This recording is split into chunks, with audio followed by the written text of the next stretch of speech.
خداوند یسوع المسیح ہمارے منجی یشوع مشیاخ کے عظیم جلیل اور قدوس نام میں آپ سبوں کی سلامتی ہو۔ نبیوں کی کہانی بائبل اسٹڈی پروگرام کے ساتھ ہارون خان آپ کی خدمت میں حاضر ہے، اور ہم خداوند کے زندہ پاک کلام میں سے، بائبل مقدس میں سے، یرمیہ نبی کے صحیفہ میں سے سیکھ رہے ہیں۔ عزیزو، آج اس سلسلے کی 63ویں قسط ہے، جرمیہ سیریز 63 پروگرام۔ خداوند میں ہم اس بات کے لیے شکر گزار ہیں کہ ہم کلام پاک کو، بائبل مقدس کو، یرمیہ کی کتاب کو، اس زمانے کے حالات و واقعات کو سیکھتے جا رہے ہیں، ترقی کرتے جا رہے ہیں، اور خداوند اس وسیلہ سے جلال پاتے ہیں۔ عزیزو، جب ہم اس کے کلام کو پڑھتے ہیں، سنتے ہیں، ہمارا ایمان بڑھتا ہے، تو سارا جلال ہمارے آسمانی باپ کو ملتا ہے، وہ جو جلال کا بادشاہ ہے، یہوہ زندہ خدا، وہ جو کائنات کا خالق اور مالک ہے، جس نے ہمیں اپنا اکلوتا بیٹا بخش دیا تاکہ جو کوئی اس پر ایمان لائے ہلاک نہ ہو بلکہ ہمیشہ کی زندگی پائے۔ اور اسی مسایہ، اسی منجی، اسی فسا کے برے جو ازل سے ذبح کیا ہوا برہ ہے، اسی کے لہو میں چھپ کر ہم سب اپنے آپ کو عاجز، حلیم اور خاکسار کرتے ہیں تاکہ اس کے کلام سے سیکھیں۔ گزشتہ پروگرام جو 62واں پروگرام تھا، عزیزو، ہم نے 7ویں مہینے کے روزے کے حوالے سے مختصراً بات کی، اور پھر چونکہ آپ کے بہت سے سوال و جواب تھے ان روزوں کے حوالے سے، جو کہ آف کورس ایک کلیسیائی بزرگوں کا ٹھہرایا گیا طریقہ کار ہے، لینٹ سیزن ہے، اس کے حوالے سے بھی میں نے کوشش کی کہ گزشتہ پروگرام میں آپ کو سکھاؤں، بتاؤں۔ بہت سے دوستوں نے پرسنلی بھی سوال جواب کیے ہیں، لیکن اگر وہ اس پروگرام کو سن لیں، اور اگر نہیں سنا تو مجھ سے مانگ سکتے ہیں، بہت سے سوالوں کے جواب کلیئر ہو جائیں گے۔ تاہم اس پروگرام کے تناظر میں چونکہ بات شروع ہوئی تھی 7ویں مہینے کا جو روزہ ہے، 7ویں مہینے میں آف کورس ہم جانتے ہیں کہ کفارہ کے دن کا، جس کو یوم حق پوریم کہتے ہیں، 7ویں مہینے کی 10ویں تاریخ کو وہ روزہ ہوتا ہے۔ لیکن زکریا کی کتاب میں 4 روزوں کا ذکر ہے۔ 7ویں مہینے کے روزے کو آف کورس یوم حق پوریم کا روزہ کہتے ہیں، اور اس کے ساتھ جب جدلیہ کا قتل ہوا تو لوگ اس روزے کو جدلیہ کے حوالے سے بھی یاد کرتے تھے۔ لیکن مجھ سے سوال کیا گیا کہ باقی جو آپ نے روزے بتائے تھے 4تھے مہینے میں، 5ویں مہینے میں اور 10ویں مہینے میں، ان کی کیا سگنیفیکنس ہے؟ تو میں کوئکلی وہ بھی آپ کے گوش گزار کیے دیتا ہوں، اور پھر ہم آج خداوند کے پاک کلام میں سے، جرمیہ 41 چیپٹر میں سے اور 42 چیپٹر میں سے سیکھیں گے اس وقت کے حالات، واقعات۔ اور ہم کیوں سیکھ رہے ہیں؟ اس لیے کہ وہ جو حالات اور واقعات ہیں عزیزو، وہ ہمارے لیے مشعل راہ ہیں، غلط چیزوں سے بچنے کے لیے اور صحیح چیزوں میں بڑھنے کے لیے۔ That is the thing, that is what we need to understand. Otherwise all of this talking، یہ تمام بات چیت بے فائدہ ہے اگر ہم ان باتوں سے سبق نہیں سیکھتے، اپنی زندگی کو بہتر نہیں بناتے۔ کلام ہماری زندگیوں کو بہتر بنانے کا ایک ضابطۂ حیات ہے، a way of living، کیونکہ خداوند یسوع المسیح بھی زندگی کی راہ ہے۔ وہ کہتے ہیں بلکہ میں راہ اور حق اور زندگی ہوں۔ تو کلام پاک اگر ہمارے لیے راہ اور حق اور زندگی نہیں ہے، اور صرف کہنے، بولنے، سننے کی باتیں ہیں، تو پھر واٹ از دا پوائنٹ؟ آئیں عزیزو، کلام پاک کو کانوں سے بھی سنیں، دل سے بھی سنیں، مانیں، اس پر چلیں تاکہ زندگی میں بڑھنے والے ہوں۔ جو 4تھے مہینے کا روزہ ہے، میں کوئکلی بتاتا چلوں وہ کہ جو گولڈن کاف کا انسیڈنٹ ہوا تھا، جی ہاں، سونے کا جو بچڑا بنایا گیا تھا، وہ 4تھے مہینے کے دوران تھا۔ اس حوالے سے وہ روزہ رکھا جاتا ہے، اپنے آپ کو عاجز، خاکسار اور حلیم کیا جاتا ہے۔ 5ویں مہینے میں جو روزہ ہے، جو 9ویں تاریخ کو رکھا جاتا ہے، وہ جو 10 جاسوس تھے، سپائز تھے، جو بری خبر لے کر آئے تھے کہ نہیں جی ہم وعدہ کے ملک میں نہیں جا سکتے، ان کے حوالے سے وہ روزہ رکھا جاتا ہے۔ 10ویں مہینے میں جو روزہ ہے، وہ نبوکد نظر نے جو سیج کی تھی، جو محاصرہ کیا تھا، جو دکھ ہوئے تھے، اس کی یاد میں رکھا جاتا ہے۔ اور پھر آف کورس میں نے آپ کو بتایا 7ویں مہینے کا روزہ، جو کہ اگرچہ شروع سے یوم حق پوریم کے ساتھ منسلک ہے، کفارہ کی عید کے ساتھ منسلک ہے، لیکن the reason it is associated with جدلیہ، گیڈلایا، کہ اس کا بھی قتل ہوا، اور وہ جو بچی کھچی یہودا کی سلطنت تھی اس کے لیے بڑا افسوسناک امر تھا، کیونکہ بابلی اسے بطور گورنر کے چھوڑ کر گئے تھے، اور یہاں پہ امون نے اس کو مار گرایا۔ جی ہاں، امونی ہی وہ لوگ تھے جنہوں نے اسماعیلی نام ایک شخص کو بھیجا، اور اس نے ایک سیاسی جتھا بنا کر اس شخص کو، اس گورنر کو قتل کروایا تاکہ ملک میں انارکی ہو، یہ ملک کبھی پنپ نہ سکے۔ اور یہ امونیوں کا شروع سے طریقہ کار رہا ہے، امونی بھی، موابی بھی، امالیکی بھی، اسرائیل کے خدا کے لوگوں کے برخلاف آتے رہے ہیں۔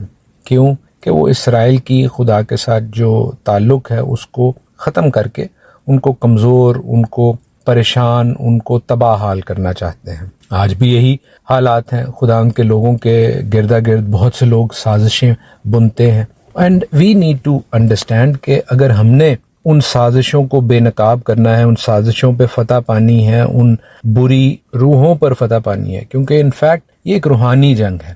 یاد رکھیے گا کہ شیطان ابلیس ان قوموں کو استعمال کرتا ہے۔ عمالیکی ہو گئے، امونی ہو گئے، موابی ہو گئے، تھرو آؤٹ دا ہسٹری یہ لوگ اسرائیل کے خلاف رہے ہیں۔ انفیکٹ زبور 83، سام 83 ان 10 مملکتوں کا ذکر کرتا ہے جو اسرائیل کے خلاف رہی ہیں، خدا ان کے لوگوں کے خلاف رہی ہیں، چاہے وہ اسرائیل ٹپیکل اسرائیل ہو، چاہے وہ گرافٹڈ ان اسرائیل ہو، آپ اور میں ہوں، اور اینڈ ٹائمز میں بھی یہی قومیں جو ہیں وہ اسرائیل کے گردا گرد ہوں گی، اس کے برخلاف ہوں گی، مخالف مسیح کا ساتھ دیں گی۔ ہم نے پڑھا 40ویں باب میں کہ جدلیہ کا قتل ہوتا ہے، پھر وہ جو 41ویں باب میں اسماعیل بن نتنیہ ہے جو الیسما اور شاہی نسل اور امونی تھا، وہ نہ صرف جدلیہ کو مارتا ہے بلکہ ان کے اور لوگوں کو بھی قتل کر کے اس ملک میں انارکی، تباہ حالی اور پریشانی پھیلا کے بھاگتا ہے۔ یوحنان بن کری اور اس کا لشکر اور کچھ سردار جو ہیں وہ اس کو چیلنج کرتے ہیں اور ایفیکٹولی اس کو بھاگنے پر، یعنی اسماعیل بن نتنیہ کو بھاگنے پر مجبور کرتے ہیں۔ لیکن جو پریشان کن بات ہے جس پر گزشتہ پروگرام فنش ہوا وہ یہ تھا کہ یہ لوگ کسدیوں سے ڈرتے ہیں، بابلیوں سے ڈرتے ہیں، اور ان کے ڈر سے یہ بھاگ جاتے ہیں مصر کی جانب۔ اب مصر کی طرف جانے سے خداوند ہمیشہ روکتے رہے ہیں۔ It is just like out of the frying pan into the fire، یعنی مشہور مقولہ کہ آسمان سے گرا کھجور میں اٹکا۔ لکھا ہے 42ویں باب میں کہ تب سب فوجی سردار اور یوحنان بن کری اور یزنیہ بن حوسیہ اور ادنا والا سب لوگ آئے اور یرمیہ نبی سے کہا، تو دیکھتا ہے کہ ہم بہتوں میں سے چند ہی رہ گئے ہیں، ہماری درخواست قبول کر اور اپنے خداوند خدا سے ہمارے لیے اس تمام بقیہ کے لیے دعا کر۔ اچھا، اب آ کر اسے کہہ رہے ہیں کہ اپنے خدا سے، یعنی ہمارا اس سے کوئی تعلق نہیں ہے، تیرا خدا ہے۔ ایسا ہی ہوتا ہے کئی دفعہ آج کل بھی، لوگ خدا کو پادریوں کی یا مذہبی لوگوں کی ذمہ داری سمجھتے ہیں، اپنا کوئی تعلق نہیں رکھنا چاہتے، اور مذہبی لوگ پھر اس کا فائدہ اٹھاتے ہیں۔ زیادہ تر مذہبی لوگ پھر ٹھیکیدار بن جاتے ہیں کہ ہمیں سارا کچھ پتہ ہے، خدا کے ساتھ ہمارا تعلق ہے، لوگوں کو تو ہم چاہے جو مرضی کرتے رہیں، کہتے رہیں، اور ان کو نوچتے گھسوٹتے رہیں، ان کو جھوٹی باتیں بتاتے رہیں، ان کو ایسی تسلی کی باتیں دیں جو حقیقت میں ہے نہیں ہیں۔ بہرحال یرمیہ کیا جواب دیتے ہیں؟ یرمیہ کہتے ہیں کہ میں نے سن لیا ہے، دیکھو اب میں خداوند تمہارے خدا سے تمہارے کہنے کے مطابق دعا کروں گا، اور جو جواب خداوند تم کو دے گا میں تم کو سناؤں گا، میں تم سے کچھ نہ چھپاؤں گا۔ امیزنگ عزیزو، یہ آیات جو ہے میرے لیے بھی بڑی آئی اوپننگ ہے، اور آپ کو بھی ان کو پڑھنا چاہیے۔ یرمیہ کے 42 چیپٹر کے شروع میں ہے۔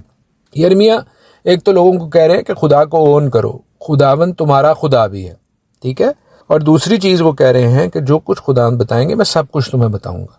کئی دفعہ لوگ سیانے بنتے ہیں، وہ بھی جنہیں خداوند کچھ بات بتاتے ہیں، وہ کچھ باتیں اپنے پاس رکھ لیتے ہیں کہ یار ہن نوٹ کڈے گا، کوئی پیسے دے گا سانوں تے پھر اسی اینوں دساں گے۔ اچھی بات بھی ہو، بری بات ہو تو فوراً دھڑام سے مارتے ہیں۔ Any how, this is the godly pattern, this is the Biblical pattern. یہ ہمیں خداوند سکھا رہے ہیں یرمیہ کی معرفت، اور خاص طور پر جو لیڈرشپ میں ہے، مذہبی لیڈرشپ میں ہے، کہ ساری بات بتائیں، کھل کے بتائیں اگر خداوند آپ سے کلام کرتے ہیں۔ یہ بڑا ضروری ہے کہ اگر خداوند آپ سے کلام کرتے ہیں، اگر خداوند آپ سے کلام نہیں کرتے اور اپنے دل کی آپ باتیں کہتے ہیں تو وہ بھی خداوند آپ کو پھر جج کریں گے۔ اور آگے لکھا ہے کہ انہوں نے یرمیہ سے کہا، جو کچھ خداوند تیرا خدا تیری معرفت ہم سے فرمائے گا، اگر ہم اس پر عمل نہ کریں تو خداوند ہمارے خلاف سچا اور وفادار گواہ ہو، خواہ بھلا معلوم ہو خواہ برا، ہم خداوند اپنے خدا کا حکم جس کے حضور ہم تجھے بھیجتے ہیں مانیں گے، تاکہ جب ہم خداوند اپنے خدا کی فرما برداری کریں تو ہمارا بھلا ہو۔ So at this point in time, اس وقت میں ہمیں بڑے یہ بیبے بچے نظر آ رہے ہیں، کہہ رہے ہیں کہ ہم ساری باتیں مان لیں گے، فرما برداری کریں گے تو ہمارا بھلا ہوگا، اور یرمیہ خداوند سے دعا کرتے ہیں۔ 7ویں آیت سے آگے لکھا ہے کہ اب 10 دن کے بعد یوں ہوا کہ خداوند کا کلام یرمیہ پر نازل ہوا، فوراً نہیں ہوا. یہ بھی آپ دیکھ لیجئے, اگرچہ نبی بات کر رہا ہے خدا سے, دعا کر رہا ہے, انٹرسیڈ کر رہا ہے, مناجات کر رہا ہے, فریاد کر رہا ہے ان کے بہاف پر, تو بھی خداوند نے 10 دن کی دعا کے بعد ان کو رسپونڈ کیا ہے.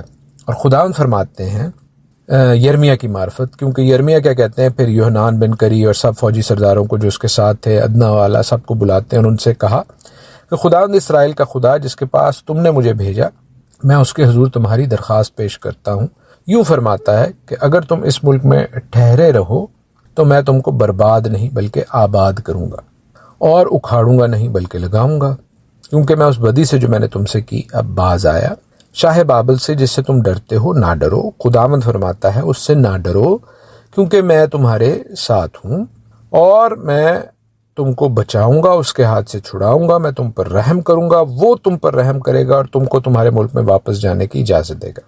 لیکن اگر تم کہو کہ ہم اس ملک میں نہ رہیں اور خداوند اپنے خدا کی بات نہ مانیں اور کہو نہیں ہم تو ملک مصر میں جائیں گے جہاں نہ لڑائی دیکھیں گے, نہ ترہی کی آواز سنیں گے, نہ بھوک سے روٹی کو ترسیں گے اور ہم تو وہیں بسیں گے, تو اے یہودا کے باقی لوگوں خداوند کا کلام سنو. رب الافواج اسرائیل کا خدا یوں فرماتا ہے کہ اگر تم واقعی مصر میں جا کر بسنے پر آمادہ ہو تو یوں ہوگا کہ وہ تلوار جس سے تم ڈرتے ہو ملک مصر میں تم کو جا لے گی, اور وہ کال جس سے تم ہراساں ہو ملک مصر میں تم کو پیچھا کر کے مارے گا. بلکہ یوں ہوگا کہ وہ سب لوگ جو مصر کا رخ کرتے ہیں وہاں جا کر تلوار اور کال اور وبا سے مریں گے, اور ان میں سے کوئی باقی نہ رہے گا اور نہ کوئی اس بلا سے جو میں ان پر نازل کروں گا بچیں گے. عزیزو, یہ جو آیتیں ہیں یہ خداوند پھر ان کو کنفرم کر رہے ہیں, وہ پروفیسی, وہ نبوت, وہ حقیقت, وہ کلام جو خداوند پہلے فرما چکے ہیں. یاد رکھیں گنتی کی کتاب میں خداوند نے کہا تھا میں تم کو ملک مصر سے لایا ہوں, اب وہاں واپس نہ جانا, اور اسپیشلی بادشاہوں کے لیے کہا تھا. One of the sons of King Sulaiman بادشاہ کا ایک گناہ یہ بھی تھا کہ اس نے اپنی تجارت کے لیے, شادی شدہ زندگی کے لیے, حرموں کے لیے مصر کا رخ کیا تھا. اور پھر ہم جانتے ہیں کہ اگرچہ وہ ایک بڑا بادشاہ رہا ہے لیکن اس کے بیٹے کے دور میں اسرائیل 2 ٹکڑے ہو گیا تھا. تو یہاں پر پھر ان لوگوں کی دعاؤں, درخواستوں, مناجاتوں کو لے کر جب یرمیہ نبی خداوند کے سامنے جاتے ہیں تو خداوند پھر بیسیکلی وہی بات ریپیٹ کر رہے ہیں کہ مصر پر بھروسہ نہ کرو, مصر کے حالات و واقعات پر بھروسہ نہ کرو, میری بات پر بھروسہ کرو. میں تمہیں ڈائریکٹ بتا رہا ہوں یرمیہ کی معرفت. لیکن ہم دیکھتے ہیں کہ یہ لوگ کیا کریں گے. 43ویں باب میں لکھا ہے 43rd چیپٹر میں کہ یوں ہوا جب یرمیہ سب لوگوں سے وہ سب باتیں جو خداوند ان کے خدا نے اس کی معرفت فرمائی تھیں, یعنی یہ سب باتیں کہہ چکا, تو عزرایہ بن ہوسیہ اور یوحنان بن کری اور سب مغرور لوگوں نے یرمیہ سے یوں کہا کہ تو جھوٹ بولتا ہے. خداوند ہمارے خدا نے تجھے یہ کہنے کو نہیں بھیجا ہے کہ مصر میں بسنے کو نہ جاؤ, بلکہ باروک بن نیریہ تجھے ابھارتا ہے کہ تو ہمارا مخالف ہو. باروک بن نیریہ کون تھا؟ باروک بن نیریہ یرمیہ کا اسکرائب تھا, اس کے لیے لکھتا تھا. کہہ رہا ہے کہ آپس میں ان کے حوالے سے جو ہے وہ جھوٹی باتیں کر رہے ہیں, اور وہ کہتے ہیں پس یوحنان بن کری اور سب فوجی سرداروں اور سب لوگوں نے خداوند کا یہ حکم کہ وہ یہودا کے ملک میں رہیں نہ مانا. ہم نے کیا پڑھا 42ویں باب میں؟ کہہ رہے تھے کہ ہم آپ کی بات مانیں گے, جو بھی بھلا ہوگا برا ہوگا آپ خداوند کے پاس جائیں, آپ ہمارے بہاف پر انٹرسیڈ کریں, آپ ہمارے بہاف پر خداوند کے حضور جھکیں, اس سے پوچھیں ہم کیا کریں. لیکن جب خداوند کا جواب آیا ہے تو اس کو آئیں بائیں شائیں کر کے ٹال رہے ہیں اور خداوند کے لوگوں پر الزام تراشی کر رہے ہیں. عزیزو, کیا آج کل ایسا ہوتا ہے؟ آف کورس ایسا ہوتا ہے. لوگ آپ سے کلام کی بات کرتے ہیں, لیکن جب آپ انہیں کلام کی, خدا کی بات بتائیں تو وہ اسے متروکہ کہہ کے, پرانی کہہ کے اور یہ کہہ کر کہ ہم سے نہیں مانی جائے گی, خداوند کے کلام کی نفی کر دیتے ہیں. آپ کو تو چھوٹا کرتے ہی کرتے ہیں, لیکن اصل میں خدا کے کلام کو چھوٹا کرنے کی کوشش کرتے ہیں. خدا کا کلام چھوٹا نہیں ہوتا. ایفیکٹولی وہ بھی یوحنان بن کری اور اس طرح کے لوگوں کے طرح تتر بتر ہو جاتے ہیں.